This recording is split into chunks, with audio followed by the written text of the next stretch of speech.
নমস্কাৰ মৰিবিল চেনেললৈ আপোনালোক সকলোকে স্বাগতম। আজি মই এনেকুৱা এটা বস্তু দেখুৱাব লৈছোঁ যিটো আপোনালোকে কাহানিও দেখা নাই। এখন হৈছে শিলগুটিৰ বজাৰ। ये देखिए पत्थर का ये बाज़ार है। मैं आप लोगों को दिखाने जा रहा हूँ। ये देखिए कितना सुंदर सुंदर पत्थर है यहाँ पे। मैं आप लोगों को दिखाऊंगा कि ये इस पत्थर से क्या बनाते हैं। ये देखिए क्या बनाते हैं ये सब। मैं আপোনালোকক দেখুৱাই আছোঁ চাওকচোন। এই শিলগুটিবিলাকৰ পৰা এনেকুৱা এইবিলাক বাচনবিলাক বনোৱা হয়। দেখিছেনে? এইটো চাওক কাপৰ নিচিনা যি বস্তু খাবলৈ বনোৱা হয়। এই পাথৰবিলাকৰ পৰা ধুনীয়াকৈ এইটো মানে বাচন बर्तन बनवा है। ये देखिए कितना सुंदर से बनाया है।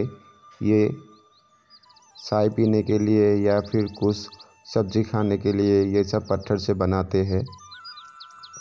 चाह खुआ बा किबा भात भाजी এইবিলাক খোৱা এইবিলাক বনায়। এইটো চাওক মেচিনটো ঘূৰাই ঘূৰাই এইটো মানে শিলবিলাক কাটা হয়, কাটি পেলাই ইয়াক পলিশ কৰা হয়।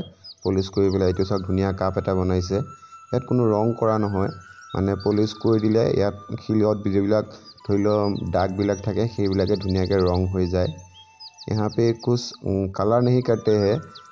जो पत्थर में जो दाग रहते हैं ना उससे ही ये कलर अपने आप हो जाता है जब इसको पॉलिश करते हैं। চাওকচোন কিমান ধুনীয়াকৈ বনায়, মানে আপুনি আইডিয়াও কৰিব নোৱাৰিব যে এইটো পাথৰৰ পৰা বনাইছে। চাওক কিমান ধুনীয়া। देखिए कितना प्यारा चीज़ बनाया है। पत्थर से बनाते हैं, ये आपको यकीन ही नहीं होगा कि ये पत्थर से बनाया है।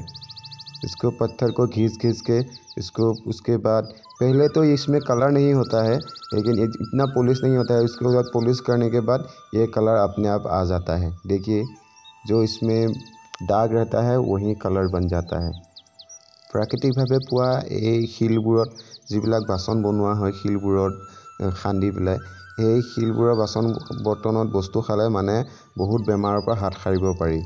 সেইকাৰণে তেখেতলোকে এইটো ব্যৱহাৰ কৰে আৰু দেখাটো বহুত সুন্দৰ হয়, গতিকে তেখেতলোকে এইবিলাক ব্যৱহাৰ কৰে। आप लोगों को ये चीज़ कैसा लगा कमेंट करके बताइएगा। যদি ভাল লাগে তেতিয়াহ'লে সকলোৱে কমেণ্ট কৰিব, আৰু আপোনালোকৰ ঘৰত এনেকুৱা বাচন আছে নেকি জনাবচোন। চাওক মই আপোনালোকক ধুনীয়াকৈ দেখুৱাই দিছোঁ কি কেনেকুৱা বাচন বনায়। এইটো এটা চাহ থোৱা কেটলিৰ নিচিনা। এইটো দেখিছে কিমান ধুনীয়াকৈ বনাইছে। এইবিলাক শিলবিলাক মানে ঘঁহি তাৰপিছত লাষ্টত পলিশ কৰি দিয়ে। পলিশ কৰি দিয়াৰ পিছত ধুনীয়া এটা বাচন হৈ যায়।